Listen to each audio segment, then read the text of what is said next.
नजम सेठी साहब, पता चलाना है कि पाकिस्तान तहरीक इंसाफ की ऐसी पॉलिसी है क्या मुज़ाकरात के हवाले से। वो यूँ कि एक अरसे से हमारी बाकी पॉलिटिकल पार्टीज़ कहती आई हैं कि पाकिस्तान तहरीक इंसाफ ही हमारे साथ नहीं बैठना चाहती, और सबको पता है इमरान खान साहब किसी के साथ बैठने को तैयार नहीं थे क्योंकि उनकी नज़र में सब चोर थे।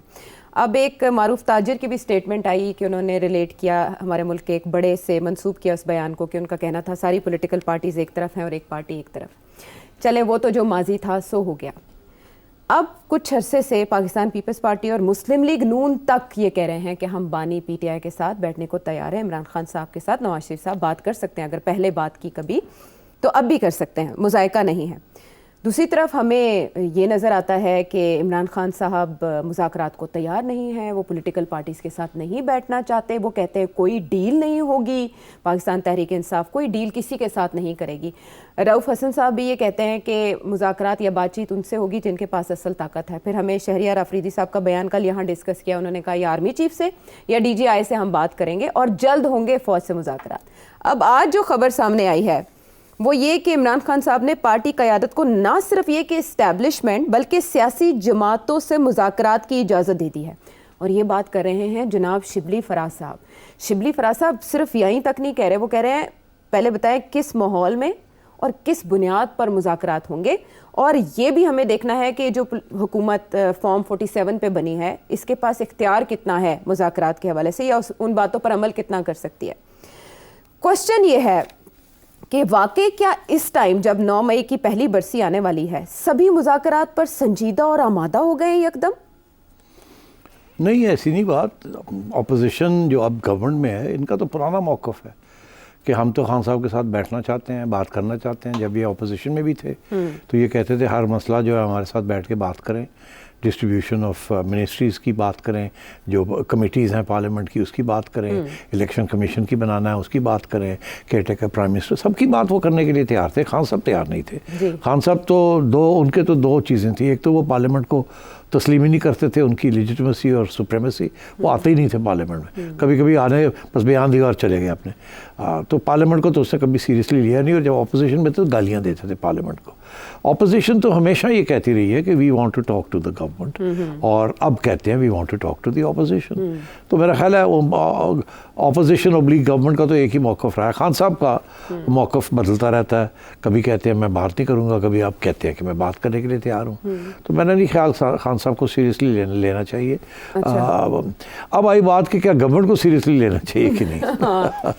मैं समझता हूँ कि ये जो अभी नई पेशकदमी हुई है ना कि ये जो सेनेटर सिद्दीकी साहब ने जो बात कही है, हाँ, कि जी हम तैयार हैं बताएं, और शिबली फराज साहब कहते हैं बताएं एजेंडा क्या होगा। वो कह रहे हैं इरफान सिद्दीकी किसको रिप्रेजेंट कर रहे हैं? हाँ, किसको रिप्रेजेंट? तो ये Irfan Siddiqui is a senator and he is representing Muslim Noon league, जाहिर है। अच्छा। और किसको करेंगे वो? और वो मियां नवाज शरीफ के करीब है। अच्छा। इसके साथ एक नया डायमेंशन खुल जाता है कि क्या बात है कि मियां नवाज शरीफ वाले जो लोग हैं वो अब ये बात कर रहे हैं कि खान साहब से बात की जाए, और जो हुकूमत में लोग जो बैठे हुए हैं उनकी तरफ से कोई ख़ास सीरियस पेशकदमी नहीं हो रही।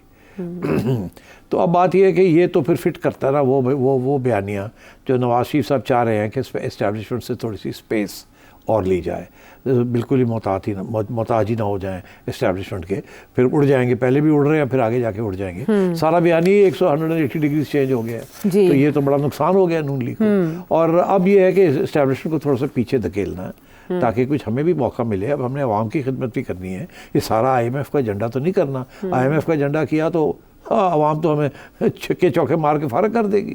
तो इसलिए बेहतर ये है कि थोड़ी सी स्पेस हमारे पास भी होनी चाहिए। हमने आवाम के ऊपर भी कुछ उनको भी देना है, कुछ उनके लिए भी सहूलतें करनी है, कुछ उनके लिए भी सब्सिडीज़ करनी है, तो हमें ये स्पेस मिलनी चाहिए। मगर IMF स्पेस दे नहीं रहा, और SIFC और बाकी जो सारे पिलर्स ऑफ एस्टैब्लिशमेंट है या गवर्नमेंट है, वो जो कहते हैं कमांडिंग हाइट्स ऑफ गवर्नमेंट, वो तो सारी एस्टैब्लिशमेंट ने ले लिए। तो ये इससे इट मेक सेंस कि ये खान साहब को कह रहे हैं कि आओ, ਤੁਹਾਡਾ भी ਇਹਦੇ 'ਚ फ़ायदा है तो साडा भी ਇਹਦੇ 'ਚ फ़ायदा है। कि आप मिल जाएं ताकि हम इस्टेब्लिशमेंट को पीछे धकेलें, शायद आगे फिर और रास्ते निकल आएँ। तो मेरा ख्याल है इस वक्त दोनों ये सोच रहे हैं, क्योंकि दोनों के ऊपर इस्टेब्लिशमेंट हावी है, तो दोनों ये सोच रहे हैं कि किसी तरीके के साथ ये बातें तो शुरू कर दें, काल शायद किसी स्टेज पे हम बैठ जाएं एक दूसरे के साथ, तो और कुछ नहीं तो इस्टेब्लिशमेंट थोड़ी पीछे हट जाएगी। अच्छा, तो अगर हम इमरान के करीब जाते हैं तो इस्टेब्लिशमेंट कहेगी ना ना ना ना ना ना, ਅਸੀਂ ਕਹੋਗੇ ਅੱਛਾ ਸਾਨੂੰ ਕੀ ਦਿੰਦੇ ਹੋ। तो अगर इमरान खान कहता है ਅਸੀਂ इस्टेब्लिशमेंट के नाल बहने हैं, इस्टेब्लिशमेंट जो कहेगी हमने इसके साथ नहीं बैठना, तो हम शायद इनको कुछ दे दें। अच्छा। तो ये मतलब है दोनों जो हैं वो उनके फ़ायदे में है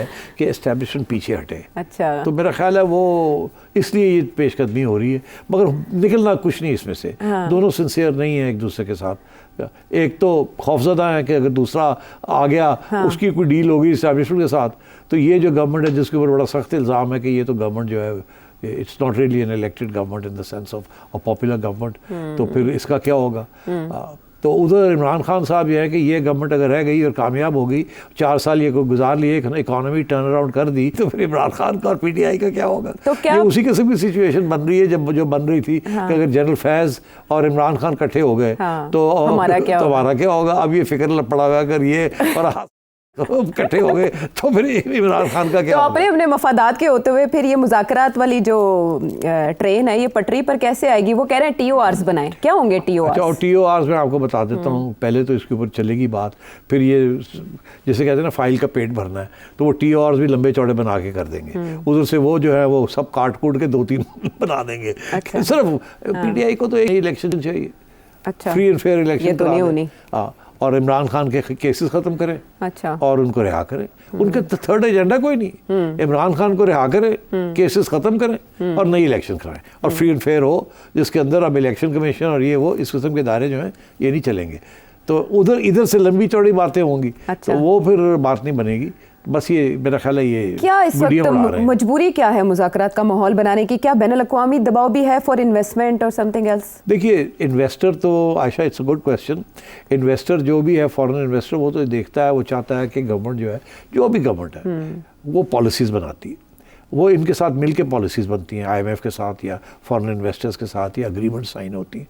वो कहते हैं यार कम से कम ये जो साइन करते हैं हमारे साथ ये टिके तो रहे 8 से 5 साल, 5 साल के लिए हमें सिक्योरिटी तो मिले।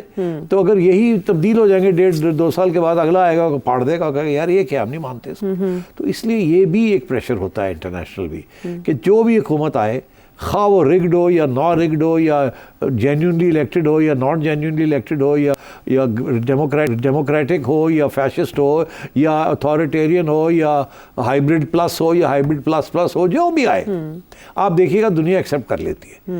दुनिया एक्सेप्ट करती है इम्पोजिशन ऑफ पावर। पावर किसके पास है, फिर वो देखती है कि कितनी देर के लिए ये पावर चलेगा।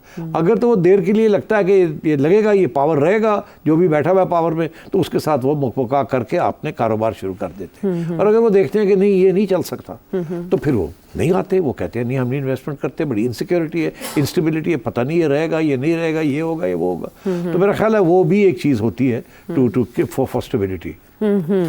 ठीक है, तो ये मामलात यूँ हैं कि बार बार सियासी इस्तेहकाम पर IMF भी जोर देता रहा और IMF ने भी बार बार ये मुतालबा किया है कि मुल्क के अंदर स्टेबिलिटी होनी चाहिए, पॉलिसीज़ का इस्तेहकाम होना चाहिए। और IMF की तरफ से ही रेवेन्यू के हवाले से भी ख़ास इकदामात पर जोर दिया गया था।